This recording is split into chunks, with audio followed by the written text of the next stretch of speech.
বন্ধ হয়েছিল অবৈধ পুকুর ভরাটের কাজ, ফের শুরু ভরাট কার্য। তৃণমূল কাউন্সিলর কাটমানি খেয়ে অবৈধ নির্মাণ কার্যে মদত দিচ্ছে দাবি বিজেপির। পাম্প চালিয়ে দিনে দুপুরে পুকুর বুঝিয়ে ফেলার অভিযোগ উঠেছিল তমলুকের 11 নম্বর ওয়ার্ডে। স্থানীয়দের অভিযোগ, পুকুর ভরাট করে সেখানে নার্সিং হোম তৈরির পরিকল্পনা হচ্ছে।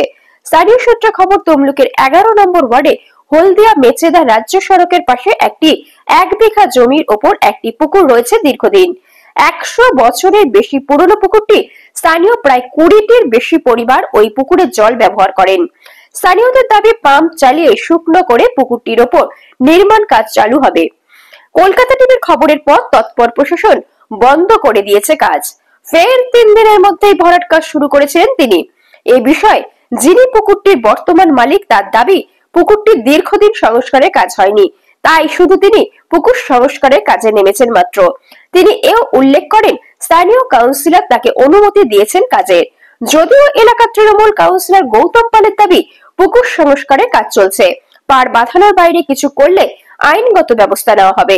তমলুক পৌরসভার চেয়ারম্যান দীপেন্দ্র নারায়ণ রায় জানান, ব্যাপারটি তার নজরে আসার পরে প্রশাসনের সাহায্যে কাজ বন্ধ করিয়ে দিয়েছেন। তবে বিজেপির দাবি, সম্পূর্ণ ঘটনাটিতে তৃণমূলের প্রত্যক্ষ হাত রয়েছে। তৃণমূল নেতারা কাটমানি খেয়ে অবৈধ কাজে মদত দিচ্ছে।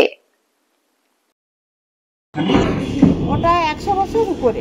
এই যে পুকুরটাকে ছেঁচা হচ্ছে, তারপর দেখছি কাজ শুরু হয়েছে, কেন কাজ করছে, কি হচ্ছে জানো? কেন কাজ করছে বলতে, হঠাৎ ওনারা কি বলছে, আমরা কানে শুনেছি যে হ্যাঁ কিনেছে। কেনার পরে বলছে যে আমরা এখানে এই পাইলেন ভরাবো, পাইলেন টাইলেন করে এটা নার্সিংহোমে আর ই করবো, আপনারা আশীর্বাদ করুন আমি যেন আরও দাঁড়াতে পারি। কিন্তু এই যে পুকুরটা, সেগুলো তো আপনাদের ব্যবহারের জন্য আমরা ব্যবহার করি, কিন্তু দেখুন আমাদের তো অংশ নেই, আমরা শরীর জলসত্ত্ব এইটুকুনি। কিন্তু পুকুর ভরাট করা তো আইন নেই, আইন নেই, আমরা কি করে বুঝবো বলুন? আমরা তো ওই ব্যাপারে আমরা বলতে পারছি না। কি চাইছেন আপনারা? আমরা চাইছি যে আমরা একটু পুকুর যেন আমরা ব্যবহার করতে পাই, আর আমাদের একটা উনি যাই জায়গা কিনুক ভরুক, আর তো কোথাও পুকুর নেই, এইটুকুনি পুকুর আমরা সবাই মিলে ব্যবহার করি, ঠিক আছে? আমরা তাহলে কোথায় ব্যবহার করব? আমরা বলছি ঠিক আছে। তার মানে তো পুকুর রাখার কথাটা তো তাহলে না, তার মানে তো আমরা বিশ্বাস পাচ্ছেন না যে পুকুরটা আদবেই থাকবে না, আমরা বিশ্বাস পাচ্ছি না। কেন না, জায়গা কিনছি আমাদের, যাহা তো আমরা সরি, আমাদের কোনো অংশ নেই, আমরা কিছু বলতে পারছি না। কি চাইছেন আপনারা? আমরা চাই, আপনাদের কি জানানো হয়নি? আপনারা কি বিক্রি করেনি? তাহলে এই যে হচ্ছে আপনারা কেন বাধা দেননি বা কি হচ্ছে? তার জায়গায় আমি কি বাধা দেবো? কিন্তু কোনো কি ডিমার্কেশন কিছু আছে? ডিমার্কেশন করেছি, সব জায়গায় ওনাকে বলেছি ডিমার্কেশন করে দিয়েছি। কিন্তু আপনারও তো এখানে 70 মানে অংশ রয়েছে, তো আপনাকে না জানিয়ে বিক্রি করলেও কিছু হবে না? যাবে বড় বড় উঠে যাবে না, বেশি জায়গা, বেশি জায়গা এই 1.5 জায়গা আছে। কি শুনছেন এখানে কি হবে ছিঁচে করে? আমি বলতে পারবো না, কী করবেন না করবেন ওনাদের ব্যাপার, আমি কিছু বলবো। কি চাইছেন আপনি? আমার জায়গা বের করে দিয়ে তার জায়গায় কী করবে না করবে সরকারের সঙ্গে সরকার বুঝে পারবে। সরকারের ব্যাপার আর ওনার ব্যাপার, আমার জায়গা আমি। আপনার নাম? আমার নাম ভবশঙ্কর সামন্ত।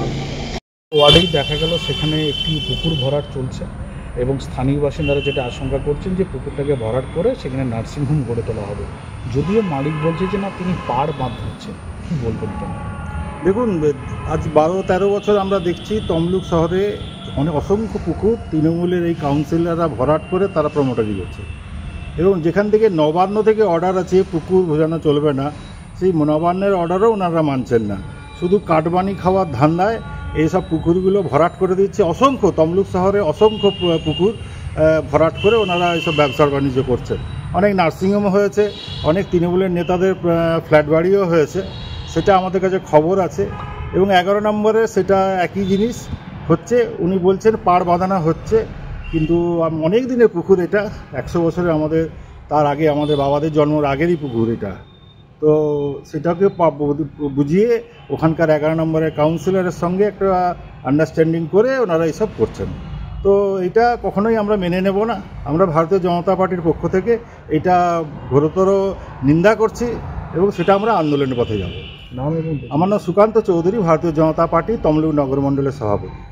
প্রায় 100 বছরের পুরনো পুকুর, এখানে একটা পুকুর ধরিয়ে বেআইনি কন্ট্রাকশন গড়ার অভিযোগ হচ্ছে, কি বলবেন? এখন ইতিমধ্যে এই ব্যাপারটা নিয়ে প্রশাসনিক লেভেলে আমরা তদন্ত করছি। আজও আমরা পুলিশকে বলেছি, পুলিশ তদন্ত করে রিপোর্ট দিই, দেওয়ার পরে আমরা প্রয়োজনীয় ব্যবস্থা গ্রহণ করব। কিন্তু এরা এই যে কন্ট্রাকশনটা গড়ে উঠছে, এটা কি পৌরসভা থেকে পারমিশন নিয়েছিল? না না, পৌরসভা কোনো পারমিশন নেই, আমরা কোনো পারমিশন দিইনি। ইতিমধ্যে পুলিশকে আমরা জানিয়েছি, পুলিশ হয়তো ইতিমধ্যে চলে গেছে হয়তো। দাদা, কিছুদিন আগেও পুলিশ গিয়েছিল, কাজ বন্ধ হয়ে গেছিল, আজকে আবার যথারীতি কাজ শুরু করেছিল এবং আবার পুলিশ গিয়ে বন্ধ করে। কোনো পারমিশন কি পৌরসভা থেকে দেওয়া হয়নি? না না, পৌরসভা থেকে আমরা কোনো পারমিশন দিই। যিনি অভিযুক্ত তিনি বারবার বলছেন আমি পৌরসভাতে গিয়েছি, কাউন্সিলরদের কাছে গিয়েছি। পৌরসভা কাউন্সিলে যে কেউ আসতে পারে, কিন্তু আমরা পারমিশন দিয়েছি ওটা দেখা, আমরা কোনো পারমিশন দিইনি এবং এই ব্যাপারে আমরা কোনো পারমিশন দেবও না। কারণ আপনারা জানেন যে ইতিমধ্যে পৌরসভা থেকে আমরা বিভিন্ন জায়গায় ফ্লেক্স টাঙিয়েছি এবং বলেছি যে পুকুর ভরানো বেআইনি, কিন্তু কোনো এক অদৃশ্য কারণে সেই ফ্লেক্সগুলো কেউ বা কারা খুলে নিয়েছে। আমরা আবার দ্বিতীয় পর্যায়ে কমার্শিয়াল পয়েন্টকে বলেছি, আপনারা গেলে দেখতে পাবেন সেগুলো ফ্লেক্স রেডি হয়ে আছে, আমরা 2-4 দিন মধ্যে ফ্লেক্সগুলো লাগিয়ে দেবো। কারণ আমরা কোনো ধরনের পুকুর বাজানোর বিরোধী। তো বিজেপি একটা অভিযোগ করছে যে যেখানে ডিএম বেআইনি কন্ট্রাকশন বন্ধ করে দিচ্ছে মন্দারমণিতে, সেখানে নবান্ন থেকে আবার চালু করছে। আসলে এই সরকার হলো কাটমানির সরকার, তেমনি কাউন্সিলরও কাটমানিকে এবং পারমিশন দিচ্ছে এবং প্রতিযোগিতা চলছে কে কত নবান্নে টাকা পাঠাতে পারে।